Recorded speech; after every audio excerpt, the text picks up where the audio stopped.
Es martes por la noche. Tu programa de política e información social comienza ahora. It's Tuesday evening. Your award-winning political and information show. Listen to me starts now. Bueno, mi gente, es Julio 30, the 30th of July. Time flies. This is J Rodríguez. I'm the host of your award-winning show, Listen to Me. Listen to Me is brought to you live from the studios of RadioUNT.net in beautiful Orlando, Florida. Mi gente linda latina, ¿cómo están todos? Yo soy J Rodríguez, aquí en tu programa nominado por los Paoli Awards y ganador de los premios Sacro Imperio Awards por mejor programa político social. It is a very heated day, Tuesday, July 30th, because in August 2nd, Governor Rosselló of Puerto Rico has to give up the keys to the house in Fortaleza. So he resigns as being governor, and yet there is still no Secretary of State for the island of Puerto Rico. There are two names that are coming up, and I'll explain a little bit of the dynamics of what's going to happen. One of the names is Pedro Pierluisi. He was the former resident commissioner and former candidate for the New Progressive Party, which is the pro-statehood party in Puerto Rico, or PNP, where he served as resident commissioner in Washington. The problem is that Mr. Pedro Pierluisi is a Democrat. The other name that is being sounded as Secretary of State of Puerto Rico is Tomás Rivera Schatz, who's a personal friend of mine, who I know him from many, many years of doing campaign. He is also the president of the Puerto Rican Senate, and he's also a Republican. Now, if we remember what I said in previous shows, lo que yo he dicho en programas previos es que el presidente Trump, President Trump, wants some guarantees that Puerto Rico is not going to become a democratic state.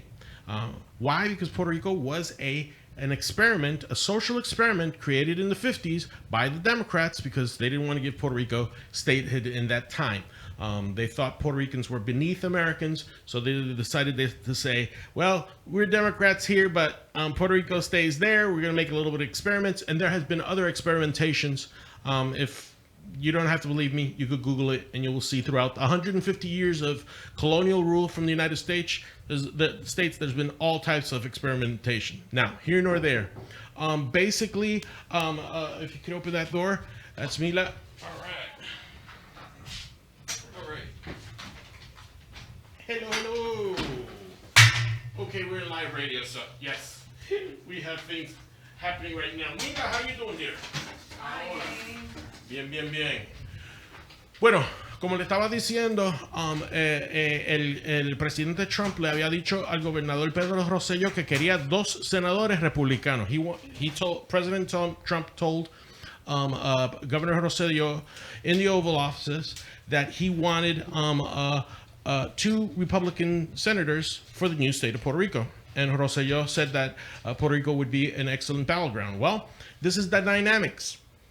If Pedro Pierluisi is nominated as Secretary of State and he becomes governor on August 2nd, he's a Democrat. It would be the same thing. It would be a Democrat with a Republican resident commissioner, and that's going to staunch the possibilities of Puerto Rican statehood. Now, if we look at the other scenario, Tomás Rivera Schatz is a Republican. That means there would be a Republican governor, there would be a Republican resident commissioner, and in ahead of 2020, we could push statehood by enacting laws that will create congressional districts, senatorial districts, elect our representatives, and send them to Congress as a clear message that the people of Puerto Rico want statehood. Now, I am glad that Mila is here because this other part of our segment of my monologue has to deal with the schmuck that's in Venezuela, Maduro. Maduro sent political operatives to Puerto Rico with thousands and thousands and thousands of black colored flags depicting the Puerto Rican flag. The colors, the true colors of the Puerto Rican flag are red, white, and blue. But there's a tone that the socialists and the pro-independent movements started distributing these flags and money to organize these events. And I'm not pulling these things out of my, but it's true. And I'm going to show you how the president of the pro-independence party in Puerto Rico, del Partido Ostosiano de Independencia Puertorriqueño, a gentleman by the name of Julio Muriente, pledges his allegiance to Maduro and even does a type of Nazi-style salute. I know that the next 7 minutes is going to be a little bit hard to swallow, and it's in Spanish. I'm going to translate, but Mila is going to be here.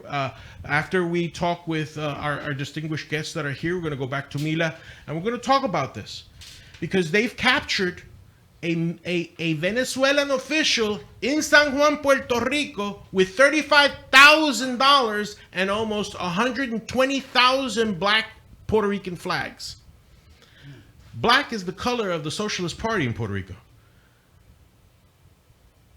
And the Puerto Rican flag is not black. It's red, white, and blue. It has its own colors. But I don't want you to take it from me.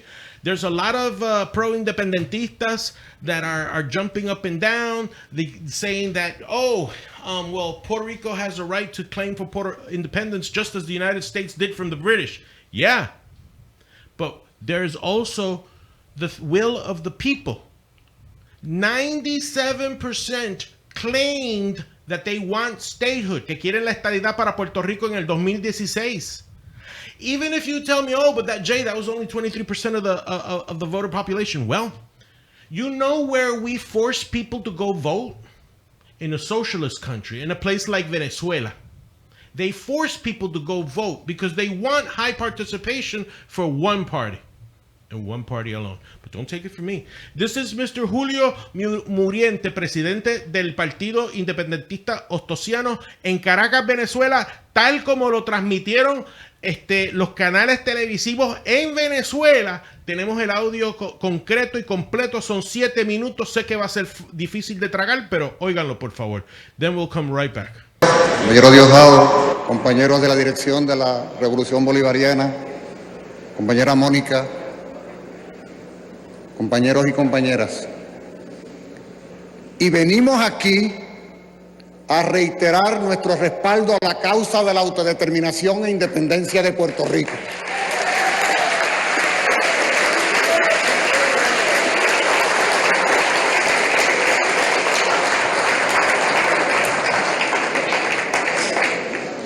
Desde Puerto Rico les traemos un regalo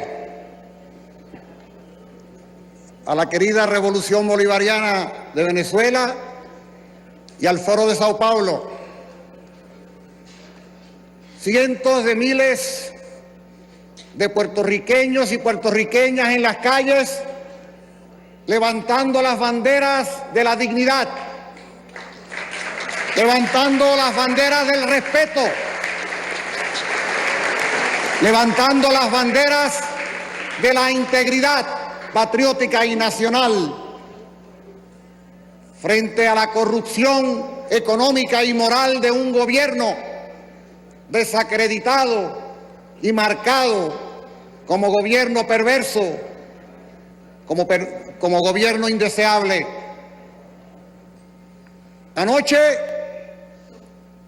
cuando culminaba este 24 de julio en que recordábamos el natalicio del Libertador,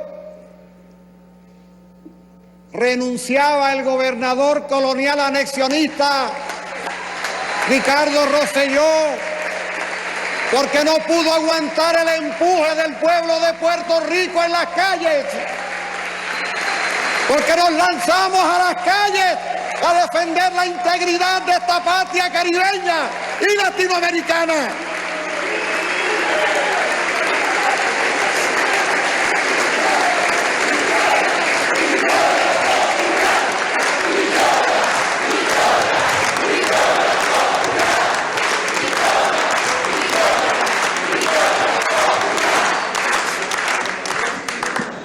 Y miren ustedes las vueltas que da la vida. Les traemos ese regalo de alegría precisamente a un 25 de julio en que estamos conmemorando 121 años de la invasión militar yanqui a Puerto Rico en el marco de la guerra hispano-cubano-americana y en que se cumplen 67 años de la farsa del Estado Libre Asociado que pretendió engañar al planeta con que en Puerto Rico se había resuelto el colonialismo. Pues 121 años después y 67 años después estamos en la calle, estamos combatiendo, estamos en lucha por la nación puertorriqueña. Y cuando decimos que traemos este regalo, un regalo que es el fruto de luchas de décadas en un país quebrado económicamente, en un país tomado unilateralmente por el imperialismo estadounidense, en un país al que se le niega el derecho inalienable a la autodeterminación e independencia, esa por la que lucharon los hombres y mujeres de esta tierra hace 200 años. Lo hacemos porque nosotros concebimos esa victoria como una victoria caribeña, latinoamericana y planetaria. Es nuestra victoria, la de todos nosotros y nosotras.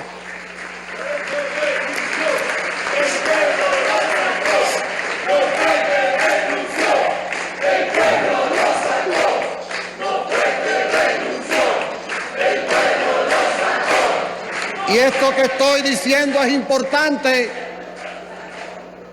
porque tanto a nivel nacional en Puerto Rico, de repente la frustración y la resignación se apoderan de muchos cuando ven que no avanzan los procesos, de la misma manera que en nuestra América de repente nos consternan los procesos que se van dando en algunos países nuestros, como Ecuador, como Brasil, como Argentina. Oigan, desde esta colonia le estamos diciendo lo que nos está enseñando el pueblo de Venezuela hace 20 años o más: perseverancia, confianza, seguridad en el porvenir.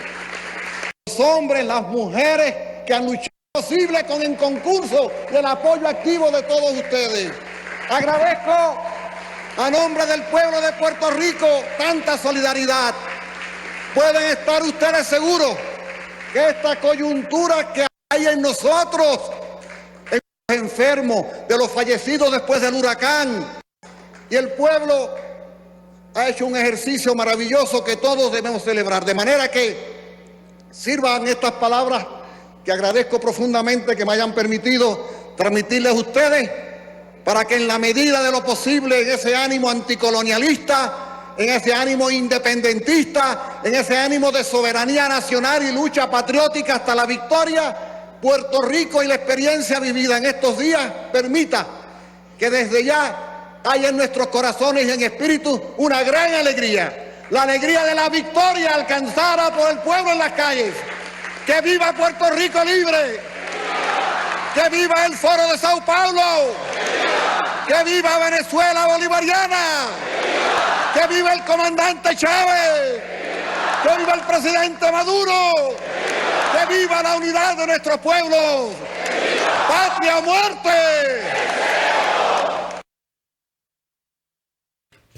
Bueno, mi gente, eso es la desgracia de lo que ahora es para entender algo lo que pasó que no podemos tolerar, no podemos tolerarlo, perdóname.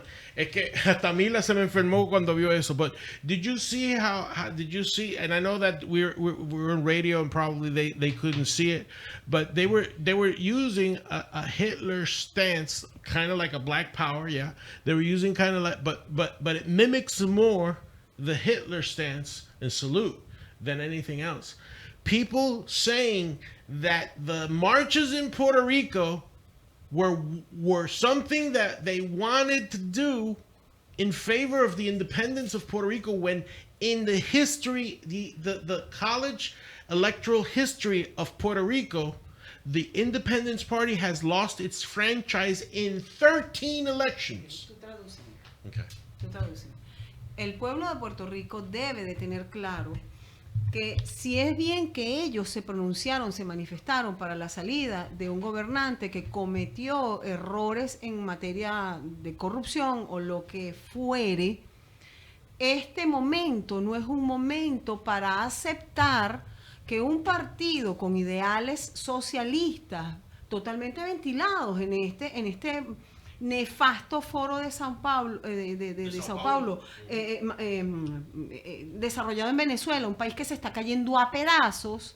O sea, que el pueblo de Puerto Rico permita que un partido de esa categoría tan baja, tan obscena, tan grosera, llegue al poder. O sea, yo creo que el pueblo de Puerto Rico se merece cosas mejores y no un camastrón viejo como ese señor que parece un dinosaurio, que, o sea, salido de las peores cámaras de momia, ¿sabes? Hablando de la misma escuela que en el mundo no ha funcionado. No hay ningún país en el mundo que tenga un socialismo puro, señores.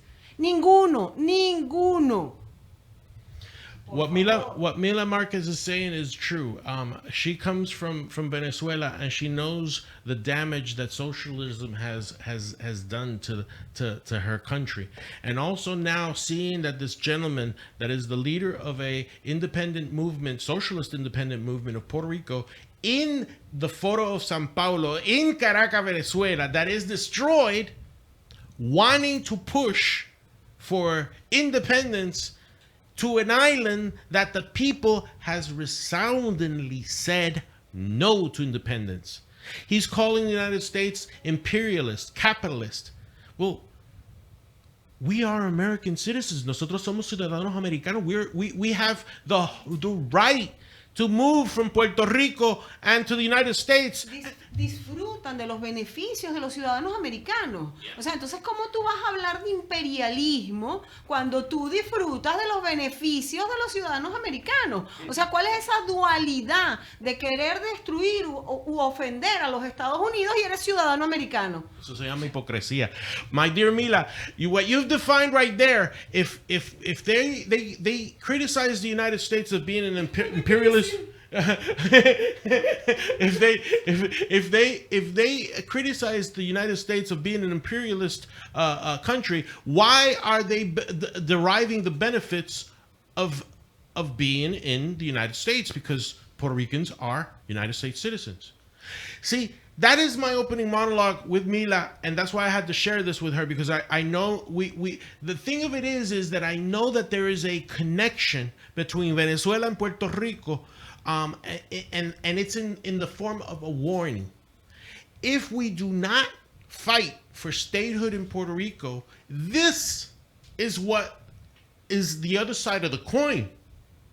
Because colonial rule is not a sovereign solution for Puerto Rico. It's what caused the problem. And if Puerto Rico becomes an independent republic, this is what's going to be waiting for Puerto Rico. We're going to be a satellite country under the guise of either Venezuela, Cuba, Nicaragua, Mexico, any of these other countries that have a socialist president right now. Para ser una república independiente, su pueblo tiene que pensar de manera independiente, no por lo que otro se pare al frente y los manipule, señores.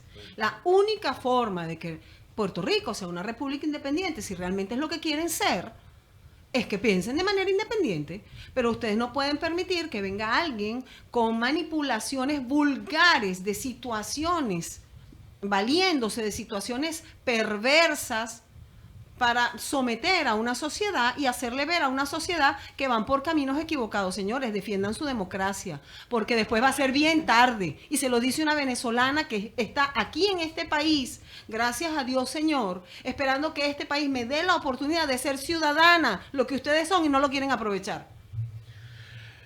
The truer words that Mila has ever said. She is a Venezuela citizen waiting to become an American citizen. And we, as Puerto Ricans, there's people out there that do not want to value being an American citizen. Bueno, my Mila, calm down. We're going to be doing the rest of the show now, and we're going to talk about indignante. Yeah, it makes me mad. I'm so sorry, indignante. It makes me mad that a minority wants to try and manipulate the majority. That's the true moral of my opening statement today. Puerto Rico, ustedes son los que sacaron a un gobernador. Puerto Rico, you were the ones who took out, without one shot fired, a governor. No pueden quitar a uno malo para poner uno más malo. Señores, por favor, piensen lo que están haciendo. That's true. So you cannot take one that was corrupt and put one that's going to bring total chaos to the country. So we have to make sure who replaces Ricky Rosselló on August 2nd. This drama in Puerto Rico continúa. Anyway, my dear, vamos ahora a ir a la West. She got the microphone and everything? All right. My dear, thank you for your patience while we were doing this opening monologue. Thank you for being in the show. Listen to me for those that do not know you or are hearing you and watching you for the first time. What is your name and how you got to listen to me here? Well, I share your passion. My name is Sendra Dorce, and I share your passion for your country and your nation. Thank you. And you happen to have the opportunity to be part of two cultures, you know, the Puerto Rican culture and the American culture. For me, I'm part of two cultures as well. I'm part of the Haitian culture. I was born in Haiti, and I am an American citizen. Have been living here since 1978. My father came here as a diplomat in Washington. He was a military attaché, and so I lived in Washington for quite some time. But it took me some time before I started to assimilate, because you know, when you come as a diplomat, you have an expiration date. So I had the privilege of staying, and I share your conservative views, which is how I came across you, Jay. And I'm passionate about Donald Trump and what he is actually doing for this country. I travel all over the world, and when I come back to the U.S., I said, okay, I have to check to make sure I'm in the United States, because I say, what is happening in this country? I shouldn't see homelessness. I shouldn't see children hungry.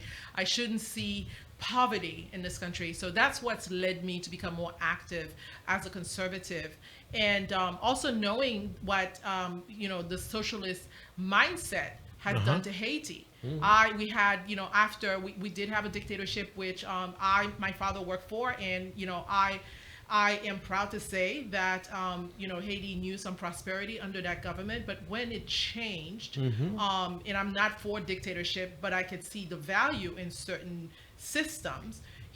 When the government changed in Haiti and it became a democracy, I said to my father, who was a military general, I said to him, you cannot give democracy until you educate the people to know. You cannot give the socialist mindset, because all they're going to hear is, we're getting it for free. Exactly. And so for me, listening to your passion about Puerto Rico, I have been there. And Haiti is where it is because the people who were vulnerable were sold a story that is not sustainable. You can only give free for so long. So my background is finance and economics. And so, I moved to Florida back in 1997, I worked for Bank of America, I worked for HSBC, and now I have my own firm. I raise capital. So I'm in the money business, and I know that economics is key to any type of prosperity and abundance, how can I say, or any nation coming out of poverty. So the first thing is to actually focus on how to generate more revenue in a country, not to tax people, to take from people, and to actually make them responsible for those who are less prosperous than them. And I'm not saying not to share the wealth, but you can't force people to give what they've worked very hard to earn. So as far as I'm concerned, there's a trend right now because people are suffering. There's a reality out there. People are suffering all over the world. They're suffering in Haiti. There was an earthquake. Venezuela, Puerto Rico. But we have to take this opportunity for change in a productive way. We can't go down further because, we can't expect other countries to come and bail us out every single time something goes bad. Haiti does not have the American dollar. Puerto Rico does. That is a gift. I said, turn Haiti into an American state. And I was just discussing that with a friend yesterday because Haiti's gone down in the 80s, the Haitian gourd, which was 5 goods for $1 at this time. It's 100 goods for $1. There can be no success in this strategy. Because when a country is in chaos, what's going to happen is investors are going to run away. And if you don't have foreign investments in a country, all you're going to do is create a welfare state. So that's pretty much all I have to say for now. There's a lot more, but I'll stop there and, let you continue. Thank you, Sendra. And you have some questions for our next guest. So let me just present real quick our next guest. He's been patiently sitting there and going like, what have I gotten myself into? But anyway, he is running for mayor of Orlando. He's a gentleman that I met at the opening of the Orange County Republican office, OCREC, in downtown Orlando. That Mila, we have to go to that office. You're going to like it. Mr. Samuel B. Ings, right? Yes, sir? Did I say your... Yes, Jay, that's correct. All right, brother. Well, Samuel, thank you very much for being in my show. For those that are hearing about you for the first time, can you please give us a little bit of information on who you are and why are you running for mayor of Orlando? Well, thank you, Jay. And I just want to say this has been a rewarding experience for me, being here on your show and listening to everything that you're having to say. And of course, meeting some new people as well. And the thing about this for me is that there is so much engagement that needs to happen on a national level. And specifically the people in Puerto Rico. Thank you. The people in Puerto Rico have got to really make the decision that they want to become a state of the United States of America. When that happened, and I'll tell you this, Jay, just last night, I was envisioning lines being drawn that will list out the counties in Puerto Rico. And from the counties will be several different cities in those counties, just like in the state of Florida.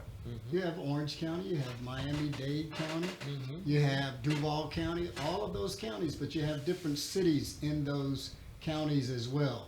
But the true thing is being a state, being a state of the United States. In 2019, my baby daughter was married in Puerto Rico. Oh, and cool. That was a great experience for me, and to see the land. I once kind of landed in Puerto Rico and then never left the airport, and then was over into Haiti and also at the Dominican Republic. Okay. And so being there in Puerto Rico and seeing the great things that was happening there and how she just thoroughly enjoyed her wedding. And for me I gave my daughter away to be married in Puerto Rico. Good. And that was, thank you, man. Come on, somebody clap. Yeah. That is good. That is good. But yeah. And I am Samuel B. Ings, and I was born and raised in Orlando, Florida. Just a little bit more about myself. Okay. I went to school here in Orlando. I have 3 master's degrees, one in criminal justice, one in management, and one in business administration. I'm retired from the City of Orlando Police Department, and I served 30 years with the Orlando Police Department and retired in 2003. So you served with Val Demings and you served with John Mina. Oh, yes. All right. John Mina actually was a sergeant when I was a captain over the Criminal Investigations Division, so he worked for me in that capacity. Mayor Jerry Demings, I was his first supervisor when he come out of the police academy and off of field training and was transferred to our squad. Wow. So it goes way back. And the current chief of police, Orlando Rolón. Orlando Rolón, yeah. Yeah. First Latino. Orlando worked for me as well. All right. And City Commissioner Tony Ortiz, he worked for me as well. All You know, right. so I was Tony's captain. So I'm just very thankful. So a lot of times I view things as God moments. Exactly. And this is a God moment. Being at the Republican headquarters, the opening of that headquarters, that was a God moment because I was among people. Though I'm a Democrat, I was there as a Democrat in a Republican atmosphere running for mayor of Orlando. The race is a nonpartisan race. That's what makes me so significant. And that is that I am a very inclusive person. Mm-hmm. And I'm not trying to pass judgment on anybody, but I know that there are certain things that are germane to all of us. Exactly. One is public safety, and that's what I stand for. Another is an inclusive Orlando.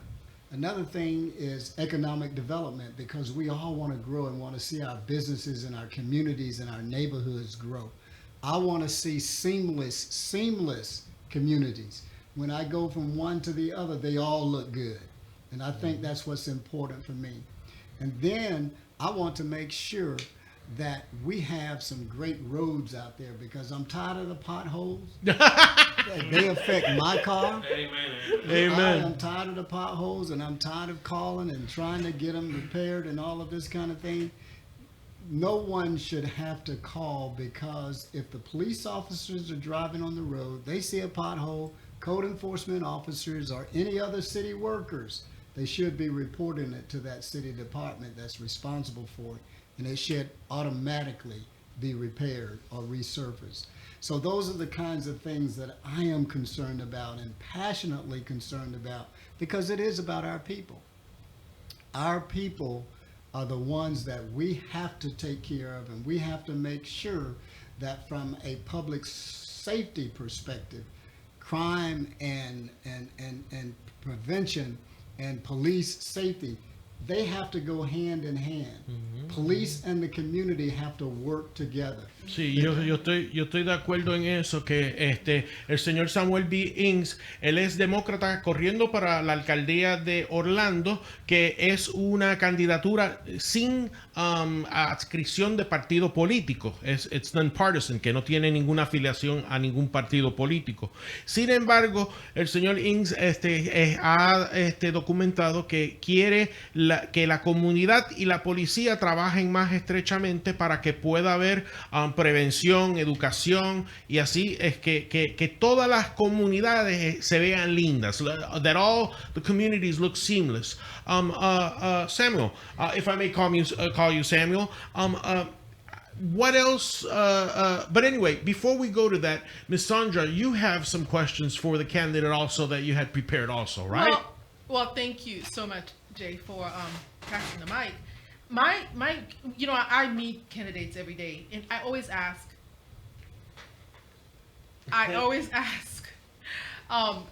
you currently are running against someone who's been in office for 5 terms. How are you going to differentiate yourself? I know you have these key points that you want to address, but how are you going to be different? Well, here's the difference, and thank you so much for that question. And the difference is I'm going door to door, knocking on doors, talking to people, individual voters, and making sure that my message gets out. I'm going into areas where I don't believe my opponent would go. I don't think Buddy would have come down to the Republican headquarters in Orange County. Nope, he wouldn't. In downtown Orlando. Yeah. As a matter of fact, I sent a letter to President Trump when he was coming to Orlando for his rally. Within my district are 2 public housing areas. HUD, the Department of Housing and Urban Development. I also sent a letter to Secretary Ben Carson. And what I've said to both of those gentlemen is we need funding to help us be able to deal with the housing, the affordable housing situation in Orlando. Orlando ranks #1 for less affordable housing, and that is a travesty for all of our community. But my letter to the president was, as you come into Orlando and before you go to your rally, please come with me and let's tour this site so that you can see where the people are living and how they're living, and that you can see that where they are, yes, the units need to come down, but we need to build newer units so that they'll have a place to stay. We don't want to disenfranchise the people, because if we tear them down and the people have no place to go, then they're going to leave the city limits of Orlando and go elsewhere. But we want to make sure that these families are well protected and well taken care of. So that is the difference in why I am really involved in this. See, here's the other thing too. As the mayor of the city of Orlando, with the president coming into Orlando, landing at the airport, Orlando International Airport, I would have been there to greet him and welcome him to the city of Orlando. Sandra, give me a moment to translate what you said. Well, tenemos a Sandra que le hizo una pregunta al candidato, señora Inks, para la alcaldía de Orlando. ¿Cómo, entendiendo que Buddy Dyer va para su quinto término, qué haría el candidato diferente para hacer campaña en contra de una persona que ya va para su quinta término? Y el señor Samuel B. Inks dice que él iría a lugares que el señor Buddy Dyer no iría. Como él pone el ejemplo de como yo lo conocí, que yo lo conocí en la apertura del cuarteles generales de Orange County Republican Executive Committee en Downtown Orlando, y ahí es donde yo lo conocí a él. Él fue a un lugar donde hay republicanos. Ya se hace que él se identifica como demócrata, él va a los lugares donde hay republicanos en el downtown de Orlando, que él va a las diferentes comunidades que él sabe que el señor Dyer, él no va. Otra cosita que él nos está hablando es de que él le escribió al presidente Trump que primero agradeciéndolo que venía a Orlando, y que si él hubiese sido el alcalde en ese tiempo, lo hubiese estado en el aeropuerto para saludarlo y agradecerle su participación aquí en esta ciudad. Esa es la correcta actitud de cualquier representante de cualquier entidad pública de un país y de cualquier estado. Esa es la actitud correcta, bien sea demócrata o bien sea republicano. O sea, eso no importa. Tú debes aprender a compartir y convivir con respeto con el resto de las personas, porque la política no puede dividirte. La política no es solo para el sector que yo represento, que es lo que está pasando en Venezuela, señores. So to translate now, what she said is that basically it is nice that you would have accepted to come and say hello to President Trump at the airport, because that is what government entities in a civil democratic country should do. The divisions of party lines shouldn't dictate what would happen or what shouldn't happen, and she says that is what is occurring in her home country of Venezuela. So, para seguir lo que diciendo el candidato, pues así sería como él llegaría a las masas, que sería diferente al incumbente Buddy Dyer. Now, having translated that, Sandra, what is your next question? So my next question was not on my list, but since you bring up housing development, I have to tell a story. When I first came back to Orlando, to the U.S. and then Orlando, I actually took a course at UCF downtown, and I had to be mindful of where I was walking because there were so many homeless people. I could not believe that one of the wealthiest cities in the United States had homeless individuals.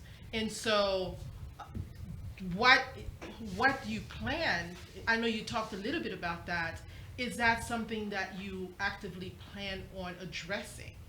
And Sendra, you're absolutely right. I do plan on addressing that because homelessness in Orlando is a true concern of mine. Even when I was on the police force, we had a team of police officers and mental health officials that went into the woods and on the streets to approach homeless persons so that we can get them into housing. I was even a part of the Grand Avenue Economic Development Organization, which was able to turn a hotel into an apartment unit for homeless people. And we were able to go into the woods and bring them out and get them into housing.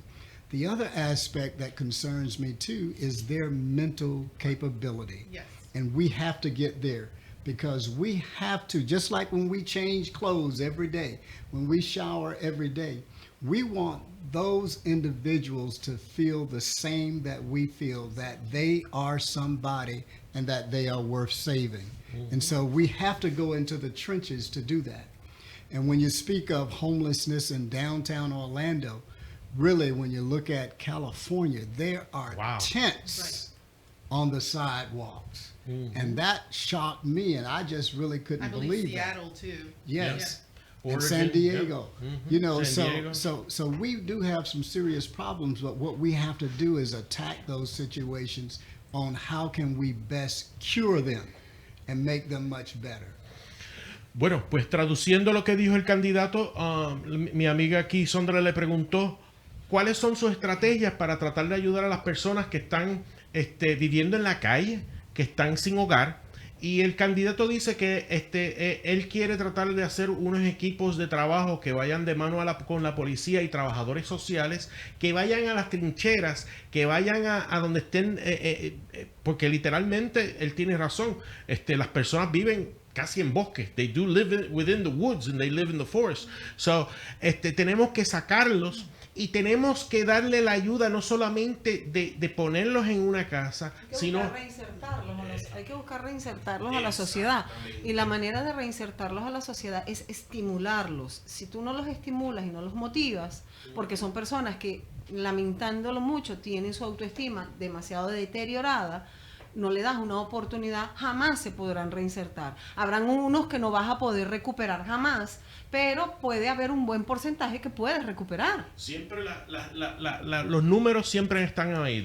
La gran mayoría se puede reintegrar a la sociedad, y eso es lo que quiere hacer el candidato, yendo a las trincheras, creando ese equipo tanto de policías como trabajadores sociales, y creo que es una buena idea. I do commend you on that policy of helping the homeless, because I have to say, my dear friend, that with my brother from another mother and my sister from another mother, Gus Martinez and Paloma Martinez, they have a nonprofit organization called Changing Rooms, which they help homeless people feed them, shower them,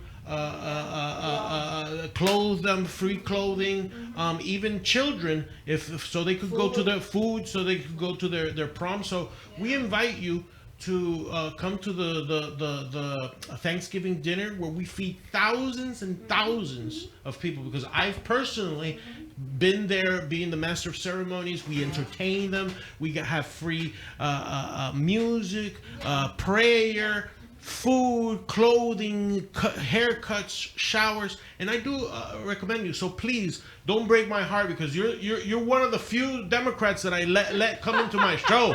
So please don't break my heart, because I'm gonna have to burn. well, Jay, I will not break your heart. And what I'm saying is, when you're talking about November, Thanksgiving, 2019. This race for mayor for the city of Orlando is November 5, 2019.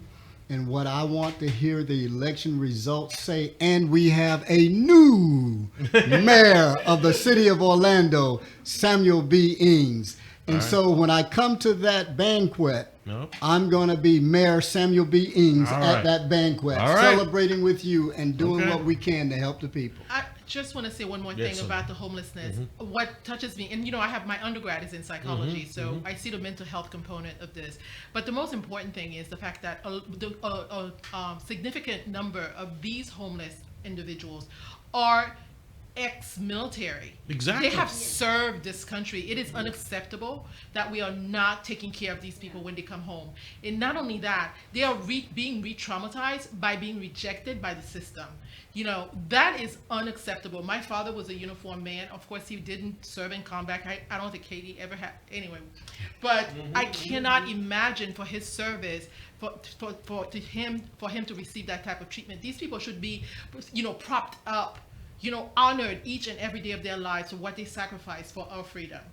So that's what I wanted to say, just like you did in the police force. Absolutely. Anybody who wears a uniform, to me, deserve the respect. And what's happening in New York is unacceptable. So I'll stop there. But I wanted to ask another question about what's the hot topic right now is Baltimore, right? We don't want Orlando to become Baltimore. So, and the fact that they're making it a racial issue now, it's not the truth. I lived in Maryland, so I've been to Baltimore. I know what they're talking about. So I want to hear from you as to how would you stay focused on your agenda when you become mayor, and stop in the noise, which is everybody's a racist and everyone, it's about, and I know that's a hot topic, so Well, Sandra, it's all in my heart. And Es en el corazón. and it's all in my DNA to help those that need help the most.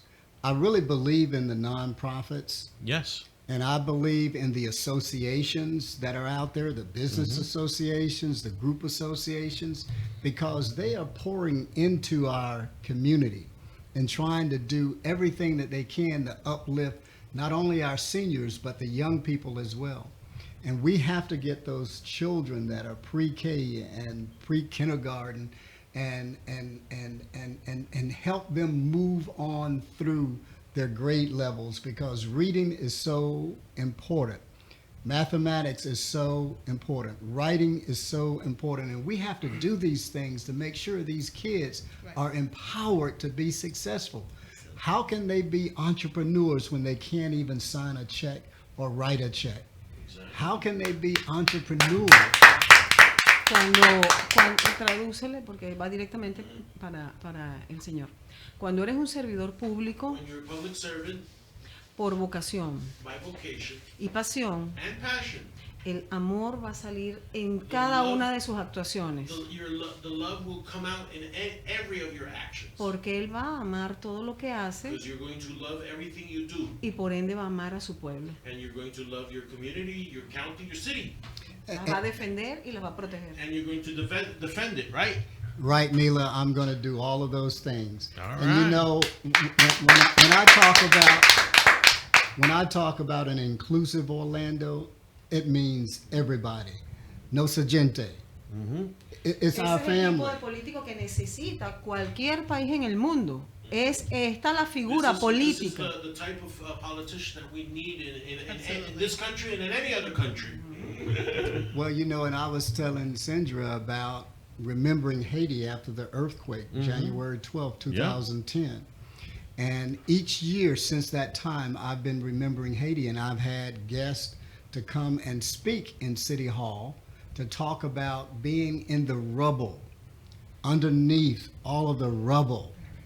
And for this reason, as I was being interviewed on Haitian television station, as I was being interviewed and the person was next to me, I could see that that person saw a light when she was in the rubble.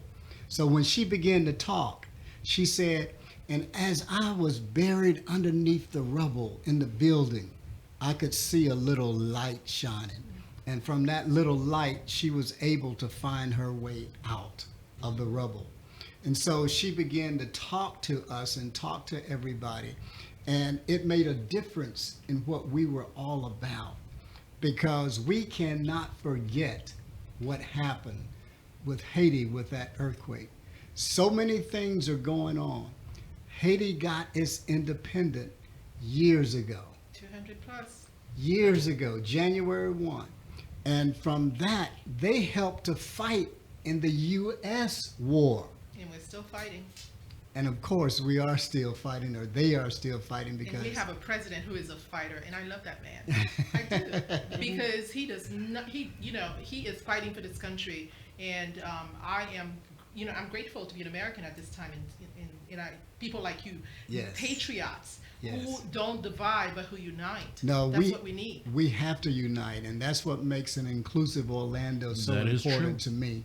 And Jay, even when I first met you and everything, I mean, you had a personality that you weren't shying me away just because I was of another party or anything like that. You were still inclusive.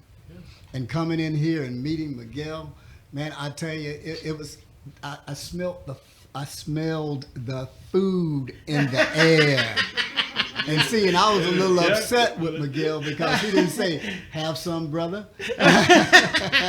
Well, that's one of the things that after 3 years being with my brother Miguel here and doing the show is something that is what we want to be, what marks us as different.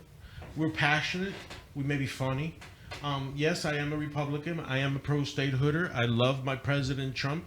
I am a rare breed because I believe that as Americans and a communicator, because most importantly, I may be Republican, I may be a pro-statehooder, but I am a communicator. Yes. And the best thing that you've done now here is that you've met new people. Absolutely. And that is what my show is different, and that's why my show, not to toot my own horn, but we've won awards, and other shows have not won awards. Sorry, I said it. But the thing is that that's what makes us different.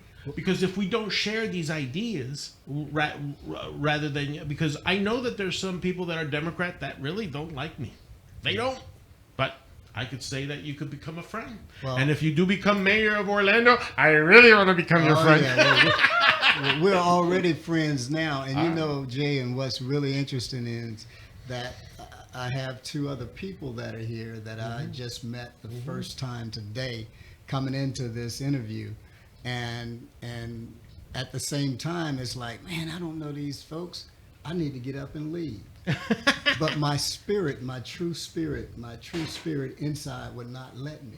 It says, open up your arms, get to know the individuals that are here, get to know and be a part of. And that's what I am about. I am not a complacent person, because that's the current administration right now. Yep, complacent. It is very complacent. And what that means is, we're talking about the local Orlando. We're talking about the local Orlando, and we're talking about Dyer, okay? Buddy Dyer. The current mayor is very complacent, and that complacency spreads abroad into his administration.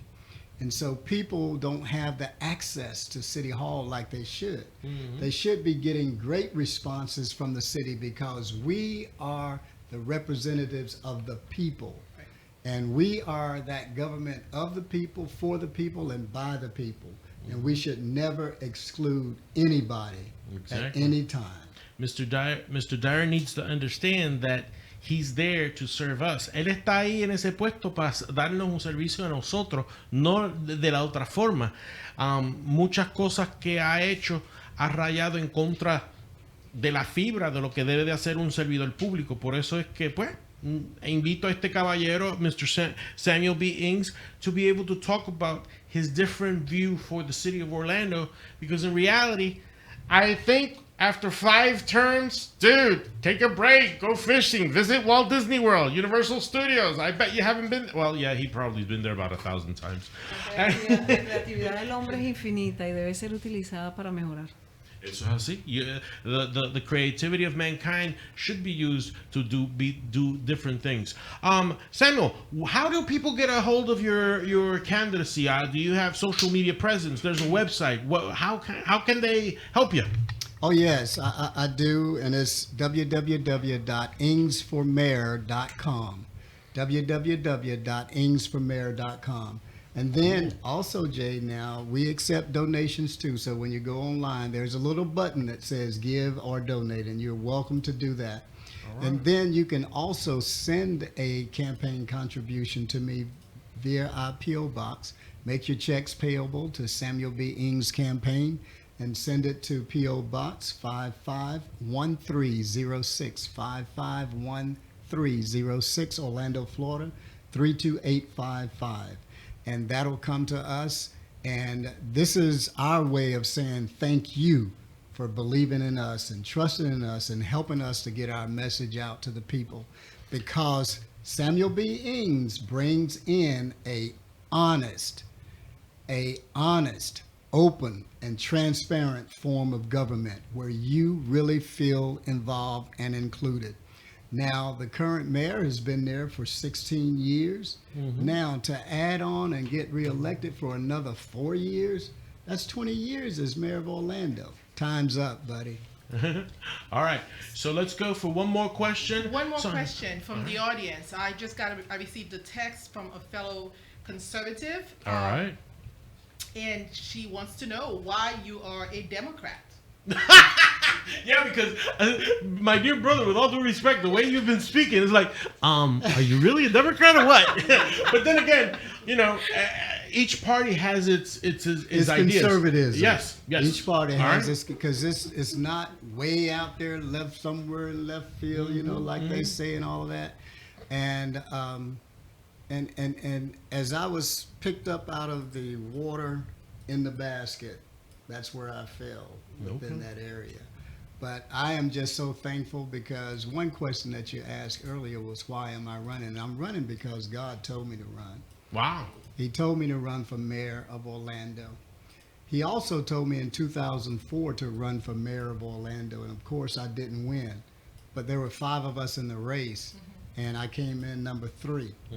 And in 2005, there was a special election for mayor of Orlando because Buddy Dyer had been arrested and removed from office. And so another black man was able to come in and be mayor because he was mayor pro tem at that time. And he was able to be mayor for 2 months. And there was a special election, and I was involved in that special election. Former Mayor Bill Frederick was involved in that election, and a couple other people. But I was going to win that election. Wow. But they stopped it. Wow. They dropped all of the charges on him. He was able to step back into his office, and we never had that election.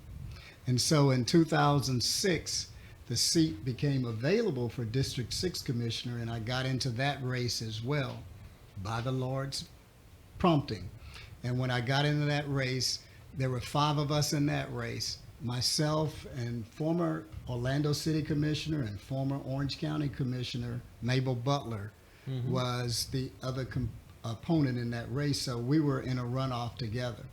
Mabel Butler had a great name recognition, and so did I. So did I, because I was on the police force. My father was on the police force. My father was the first black police officer to ride with a white police officer, and this was after 1968. My father was the first black to become a police detective with the Orlando Police Department, and this was after 1968. That service is in your blood. Yeah. And Sendra, you know, this is what's so emotional for me right now, because Haiti's earthquake occurred January 12, 2010. January 12, 2019, the Lord called my father home. He passed away. Wow. So that's a significant date for you. That it makes it even more significant now. Saying this is God etching it into my heart that I will never ever forget that date. And I didn't give up my responsibility of remembering Haiti because my father died. Most people would. My father died, I'm not going to go, and all of this, and y'all can carry on without me. But I was there. But this time it wasn't held in the Orlando City Hall Rotunda. It was held at Teleanacona, the Haitian television station. I see. And that's where it was held. And so I still did my duty because that's what the Father had me to do, and I just had to do that. So I am grateful, and I am very happy that He has me in this position right now. And see, and sometimes you have to be careful of who you overlook, because the Lord will say, that's the one. And He's talking about Samuel B. Ings as the new mayor of Orlando. All right, Samuel, tell them that website again, please. That website is www.ingsformayor.com. Well, my friends, thank you very much, Samuel, for being with us. Sandra. Do I get to speak Creole Yes, or French right now, like you wanted me to? Right I'm now. making history right now. Right now, that's why we're both doing. I'm going to be speaking native Haitian. I sound like an American saying native Haitian. Creole and English. So, je voulais rappeler nous toutes que c'est Monsieur Sam Ings qui a fait campagne pour les maires d'Orlando. L'État a envie que nous vînes joindre pour encourager lui, pour lui faire plus pour la communauté haïtienne, autant que lui supporter haïtiens en pile en Orlando et en Haïti. Après tremblement de terre en 2010, il était là, il fait campagne pour rassembler l'argent pour communauté. Donc nous connaissons c'est lui besoin nous. Donc supportez-lui. So I just said that, you know, Mr. Ings has been supporting the Haitian community for so long that he campaigned after the earthquake to raise money for the community, and now he needs your support. He needs your support because, you know, it's this world that we live in. It's the reciprocal. I do for you, you do for me. when I need you. I don't come asking. You just got to know when you're needed. So come out and support Mr. Ings running for mayor of Orlando. Well, thank you, Sandra. We got only a very 3 minutes left on the show. What were your impressions of Listen to Me, and would you come back? Of course I'll come back. I love to talk. Everyone who's listening who knows me, they're like, oh, she finally found a home. All right, Sandra. Well, thank you very much for being here and Listen to Me. Samuel, thank you very much. We will schedule with your office again another visit. Would you mind coming back to the show Listen to Me? Listen to me, Jay. I wouldn't mind at all. All right. Mi amor, Mila, we did it. We did another show. A mi gente de Puerto Rico. Puerto Rico, cuídense, defiendan su democracia. Venezuela también, defienda su democracia. En algún momento Dios hará el milagro. All right. So, viva Puerto Rico, viva Venezuela, viva Haití, viva de los Estados Unidos. And God bless the US of A. This is Listen to Me. We made history. One more show down in the books. See you next week.